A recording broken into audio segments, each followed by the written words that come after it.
இந்த உலகத்தையே கிழக்கு மேற்குன்னு ரெண்டா பிரிக்கிறது இந்த கோடுன்னு சொன்னா நம்ப முடியுதா? இந்த கோட்டுக்கு இந்த பக்கம் கிழக்கு, அந்த பக்கம் மேற்கு. இந்த ஒரு கோடு தான் உலகம் முழுக்க நேரத்தை தீர்மானிக்குது. டைம் ஜோன் ஒன்னு ஆரம்பிக்கிறதும் இங்கதான், அது முடியறதும் இங்கதான். இப்ப நான் எங்க இருக்கேன்னா லண்டன்ல கிரினிச் அப்படின்ற பிளேஸ்ல இருக்கேன். GMT அதாவது கிரினிச் மீன் டைம் ஆரம்பிக்கிறது இங்கதான். நம்ம ஸ்கூல்ல எல்லாம் லாட்டிடியூட் லாங்கிடியூட்னு படிச்சிருப்போம். இந்த லாட்டிடியூட் கண்டுபிடிக்கிறது ஈஸி, நார்த் சவுத் அது நீங்க வானத்துல இருக்க ஸ்டார்ஸ் வச்சே கண்டுபிடிச்சிடலாம். ஆனா இந்த லாங்கிடியூட் கிழக்கு மேற்கு கண்டுபிடிக்கிறது ரொம்ப ரொம்ப கஷ்டம். இன்னைக்கு கூகுள் மேப், ஜிபிஎஸ்னு நிறைய ஃபெசிலிட்டிஸ் வந்துருச்சு. ஆனா 1700கள்ல கடல்ல பயணிக்கிறவங்க ரொம்ப ரொம்ப கஷ்டப்பட்டிருக்காங்க. இந்த லாங்கிடியூட் தெரியாம எக்கச்சக்க ஆக்சிடென்ட்ஸ் நடந்திருக்கு. லாங்கிடியூட் சரியா தெரிஞ்சா கடல்ல சரியா பயணிக்க முடியும் அப்படின்றதுக்காக 1675ல கிங் சார்ல்ஸ் II இந்த யூகேவோட ராஜா இந்த ராயல் அப்சர்வேட்டரிய கிரினிச்ல ஆரம்பிக்கிறாரு. இங்க இருக்க சயின்டிஸ்ட் எல்லாம் என்ன பண்றாங்கன்னா டெலஸ்கோப் யூஸ் பண்ணி சூரியனோட மூவ்மெண்ட்டை கணிச்சு நிலாவையும் நட்சத்திரங்களையும் மேப் பண்ணி ஒரு ஆவரேஜ் டைம் கண்டுபிடிக்கிறாங்க. அதை தான் கிரினிச் மீன் டைமா உருவாக்குறாங்க. இதை வச்சு ஒரு கற்பனையான ஈஸ்ட் வெஸ்ட் லைன் உருவாக்குறாங்க.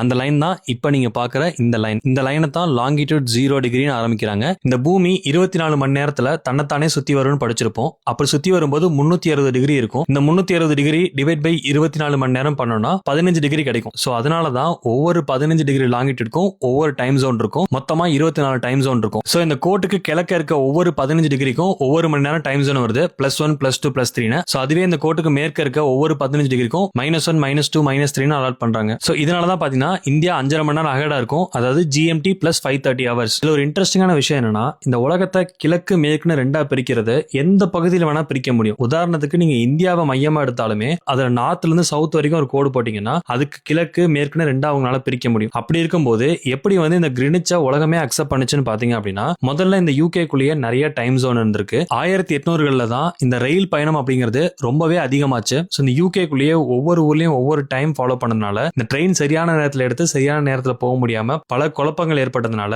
யூகேவும் ஒரே டைம்ல இருந்தா இந்த ட்ரெயின் மூவ்மெண்ட் ஈஸியா இருக்கும்னு இந்த கிரினிச் மீன் டைம் யூகே ஃபுல்லா ஃபாலோ பண்ண ஆரம்பிக்கிறாங்க. அதே டைம்ல 72% கடல் வர்த்தகம் இந்த கிரினிச் மீன் டைம் டிபெண்ட் பண்ணி தான் இருந்திருக்கு. இந்த 1800 காலகட்டத்தில் இந்த பிரிட்டன் உலகத்துல நிறைய ஊரை ஆட்சி பண்ணதுனாலையும் அமெரிக்கா மாதிரியான நாடுகள் இந்த கிரினிச் மீன் டைம் ஆல்ரெடி ஃபாலோ பண்ணதுனாலையும் 1884ல 25 நாடுகள் சேர்ந்து இன்டர்நேஷனல் மெரிடியன் கான்ஃபரன்ஸ்னு அமெரிக்கால இருக்க வாஷிங்டன் டிசில நடத்துறாங்க. அதுல உலகத்துக்கே காமனான டைம் வேணும்னு சொல்லிட்டு இந்த கிரினிச்ச காமனான பிளேஸ்னு வச்சு இந்த GMT காமனான டைமா கொண்டு வராங்க. இதுல ஒரு விஷயம் என்னன்னா இந்த கான்ஃபரன்ஸ் அட்டன் பண்ண 25 கண்ட்ரில ஜப்பானையும் ரஷ்யாவை தவிர மத்த எல்லா நாடுமே இந்த யூரோப்லயும் அமெரிக்காவிலும் தான் இருக்கு. சோ ஒரு குறிப்பிட்ட பகுதியை சேர்ந்த 23 நாடு சேர்ந்து இந்த உலகத்தோட டைமையே நிர்ணயிச்சிருக்காங்க. இந்த அப்சர்வேட்டரி வெளியவே 24 மணி நேரத்தையும் காட்டுற ஒரு வாட்ச் வச்சிருக்காங்க.